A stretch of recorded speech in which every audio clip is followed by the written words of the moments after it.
Oxfam's WASH response in emergencies aims to reduce the public health risks that affected populations can face in relation to water, sanitation and hygiene.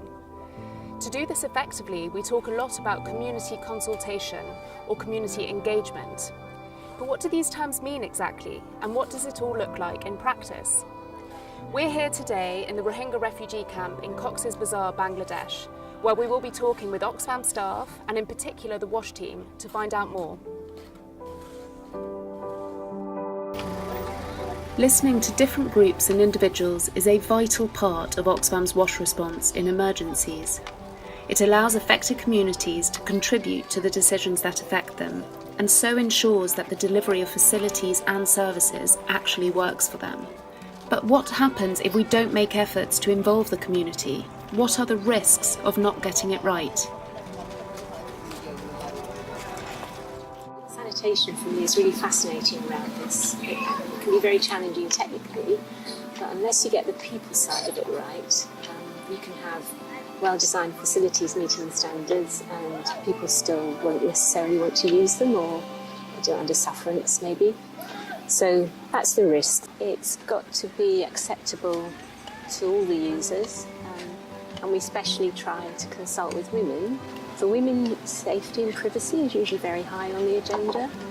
So getting that right is really important, or you really risk that, particularly at night, even sometimes during the day, they just won't use the latrines. There's a risk that because we do a lot of sanitation, we can make assumptions with a good heart, let me put it that way, assuming we know how to do it, we know what the standards are, we know what women want and like. So, yeah, don't assume that because it's worked in the last two programmes that it fits the next one. We've always got standards, that's good, but then we still have to ask what works here, what's acceptable. If we don't get the sanitation right, they'll just go somewhere else to do it. That might be not safe, not dignified, and it might contaminate the environment. Consulting the community is not without its challenges, and these can often deter staff from engaging with the affected community and listening to their needs. So what are some of these common challenges, and how can we address these effectively? So one of the challenges, I think, is around how to do community engagement well in a rapid onset emergency when there's not a lot of time. And the priority is really around providing sanitation services and water services and other WASH services very quickly to meet immediate needs. But I think there's a bit of a misconception here that consultation or community engagement has to take a long time and that we have to know everything straight away. Actually, what we want to focus on is what's good enough for that time in the emergency. So if the only time that we have is maybe a 10-minute consultation with people about their preferences, then we can still do that very quickly and feed into initial designs.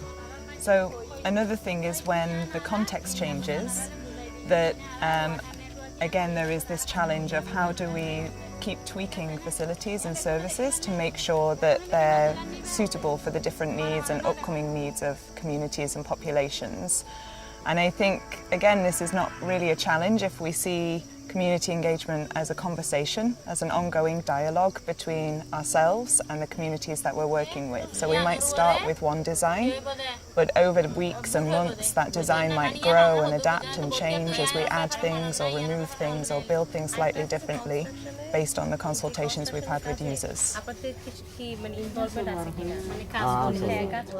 This is a very fortunate program where WASH, gender and protection have all of their own standalone programs and projects, which help us to focus specifically on our targets and also look at the possibility of achieving in a way that's technically fit within the standards.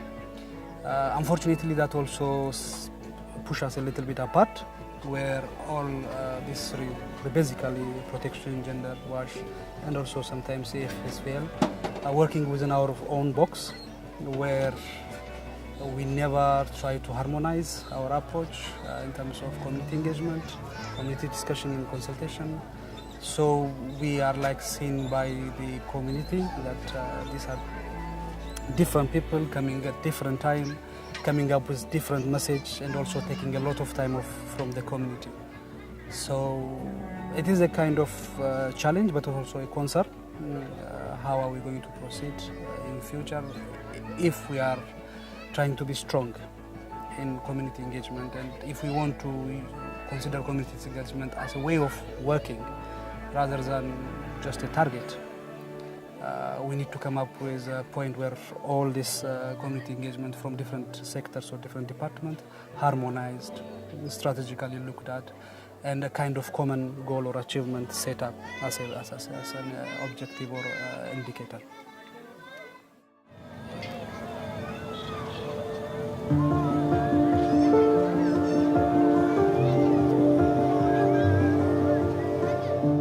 We need to develop a dialogue, and by that I mean it's a two-way thing. They will have needs and expectations and desires of human beings, and expectations of us as well.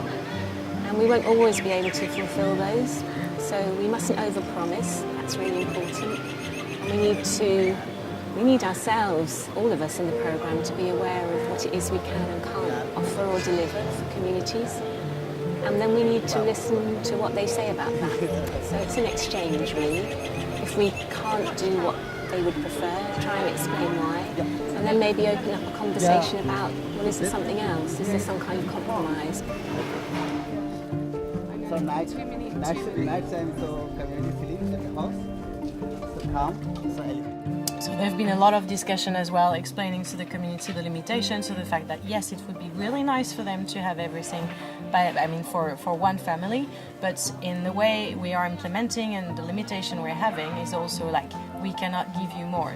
This is what we try to do, to not promise people too much, and so they understand like the expectation, they have their expectation matching our capacity, being transparent. We need to be transparent about what we can provide in terms of services, looking at improving the living condition, but to what extent we can do it.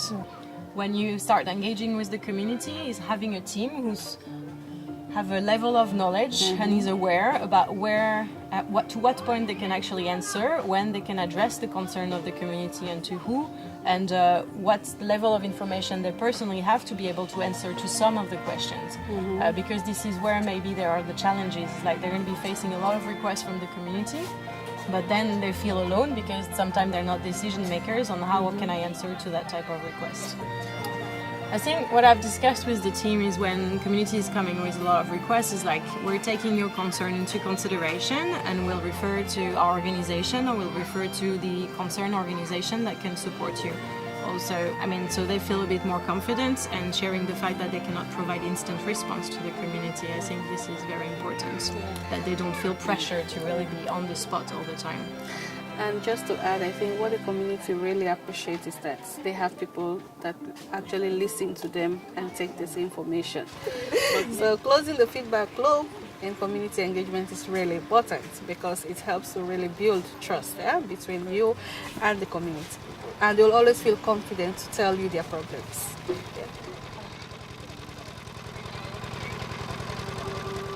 So the consultation is a negotiation and it's not a user shopping list. And what we're aiming for is an honest, open dialogue with a feedback loop. So people tell us things, we try and work with them, we explain if we can't, we say what we've changed, go back again, round the same loop.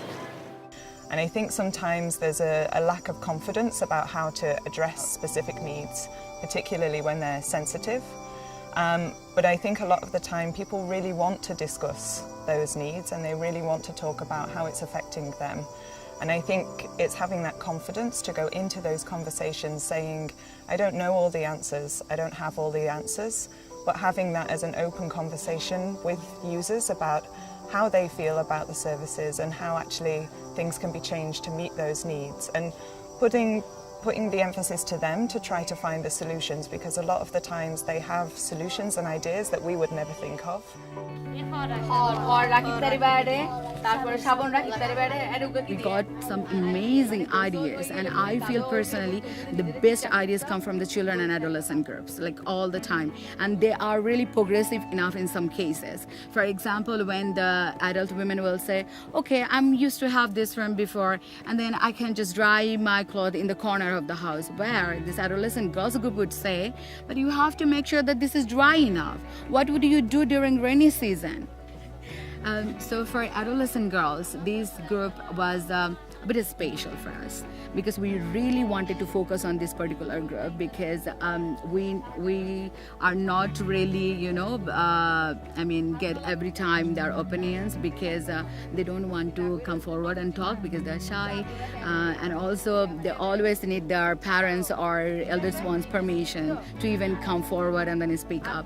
So we had to make good relationship with this particular group, and we tried our level best. When we have any sort of consultation, we make it fun. So we talk more so that they feel like, okay, she is like one of us, and we need to pretend like we are same age so that they feel comfortable enough. And also this particular group are shy about talking about the menstruation especially. So what sort of challenges they face during their menstruation, what sort of things they need, even the space where they dry their clothes.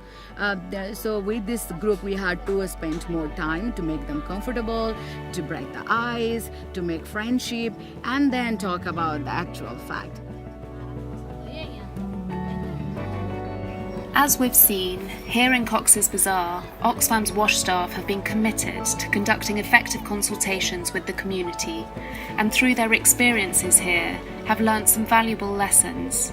In practice, community engagement can be problematic, but as we've also seen, there are numerous ways of overcoming the barriers, and it is vital that we continue to do so in order to put communities at the very heart of our WASH response.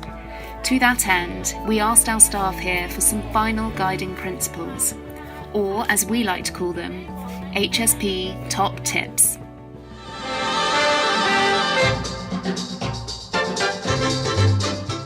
My top tip is make sure to close the feedback loop. My top tip is to not overpromise and don't be afraid to say no. My number one tip, harmonize. Harmonize community engagement strategies and approach between different Oxfam sectors and departments. So my number one top tip of community engagement is getting out of your home and then meet the community if you really want to engage them. My top tip is don't be afraid to remove your technical glasses. It's less about the technical solution and more about the human solution. Okay, so my number one top tip would be listen well.